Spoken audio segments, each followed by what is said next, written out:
All right, in this section, I want to talk about the skills that you could acquire for closing sales and overcoming objections. And here's why I do this. A lot of owners that work on their own do not consider themselves salespeople. Truthfully, they don't even like salespeople. And they don't want to come on as some guy in a checkered suit that's pushing people. You know, it's the last one we got. And I'm not for that. In fact, I'm against that. I hate it as much as you do. Okay? Now, a famous Latin poet said, "The art is to conceal the art." And how I take that in sales is to mean if people know you're selling them, you're doing it wrong.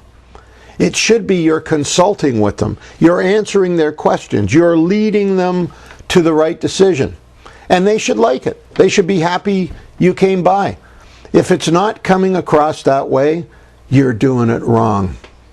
Okay? Now, I know you don't do it wrong, but I know a lot of you, your fear is you don't want to have salespeople out there representing you that are doing things you don't like, you don't agree with, and you don't want tied in with your name. And I understand and I agree. Now, there are ways to close sales that really help people and help you get sales. Now, the one we briefly mentioned is I recommend you never leave an estimate, a written estimate. If they know the price, what is human nature once you get the price? Gee, I wonder if we could save some money.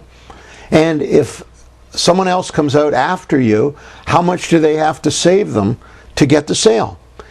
You're feathering someone else's bed.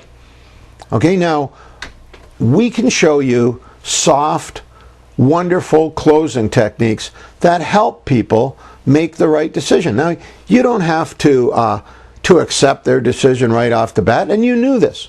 Like when you were young, let's say you were a teenager and you wanted to borrow your father's car.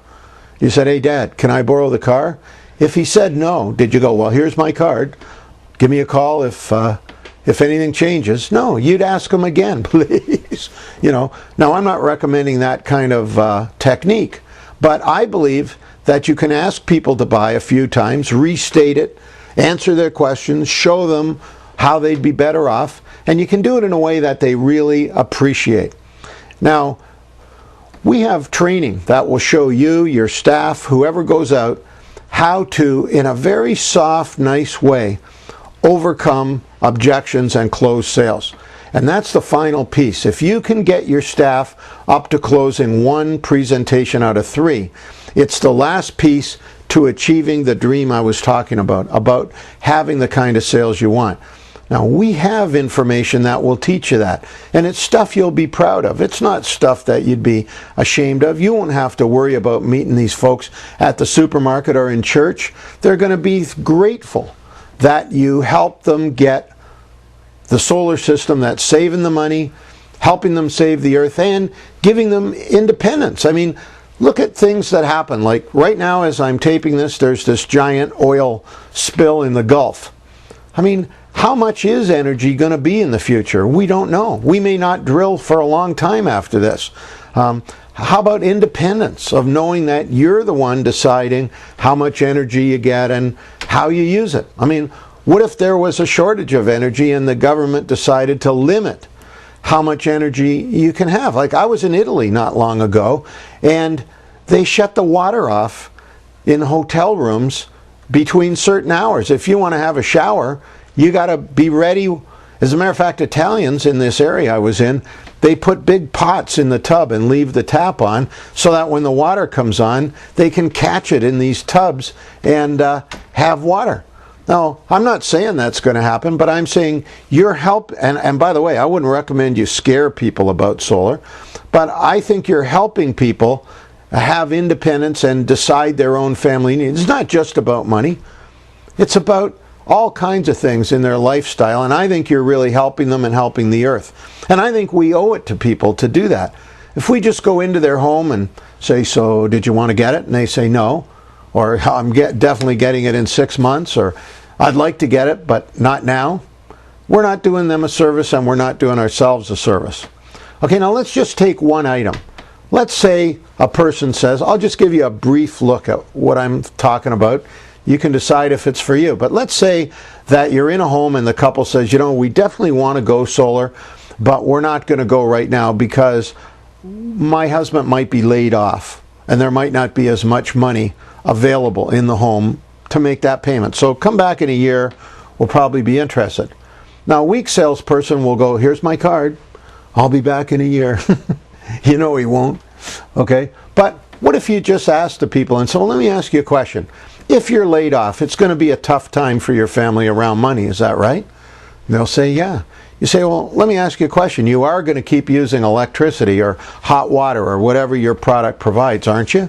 Or are you going to stop using hot water? They'll say, well, no, we're going to use hot water.